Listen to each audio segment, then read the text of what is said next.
స్త్రీల జడ రహస్యం ఏంటో తెలుసా? జై శ్రీరామ్.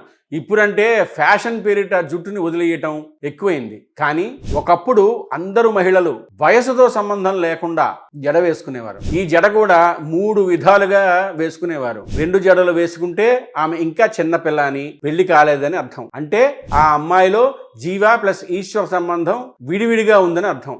ఒక జడ వేసుకుంటే ఆమె తన భర్తతో చేరి వివాహం చేసుకుని భర్తతో కలిసి ఉంటోందని అర్థం. ముడి వేసుకొని కొప్పులా పెట్టుకుంటే ఆమెకి సంతానం కూడా ఉందని, అన్ని బాధ్యతలను మోస్తూ గుట్టుగా ముడుచుకుంది అని అర్థం. అయితే ఒక జడ వేసుకున్నా, 2 జడలు వేసుకున్నా, చివరికి కొప్పు వేసుకున్నా కూడా జుట్టుని 3 పాయలుగా విడదీసి త్రివేణి సంగమంలాగా కలుపుతూ అల్లేవారు. ఈ 3 పాయలకు అర్థం ఏమిటంటే తాను, భర్త, తన సంతానం అని ఈ 3 పాయలకు అర్థం. 2 ఏంటంటే రెండోది సత్వ రజ తమో గుణాలు, మూడోది జీవుడు, ఈశ్వరుడు, ప్రకృతి అని అర్థాలు. స్త్రీలు వేసుకున్న జడని బట్టి వారు వివాహితులా, అవివాహితులా, పిల్లలు ఉన్నవారా, లేనివారా అన్న విషయం తెలిసిపోయేది. ఇంత అర్థం ఉంది కాబట్టే మన సంస్కృతి సంప్రదాయాలు నేటికి పూజింపబడుతున్నాయి. చుట్టూ విరబోసుకొని ఉండటం అరిష్టం. జ్యేష్ఠాదేవికి ఆహ్వానం పలికినట్టే. మీకు ఇప్పుడు ఒక ప్రశ్న, స్త్రీలు తలస్నానం ఎప్పుడు చేయాలి? మీరు ఏమనుకుంటున్నారో కమెంట్ బాక్స్ లో పెట్టండి. హలో బదులు జై శ్రీరామ్ అనండి.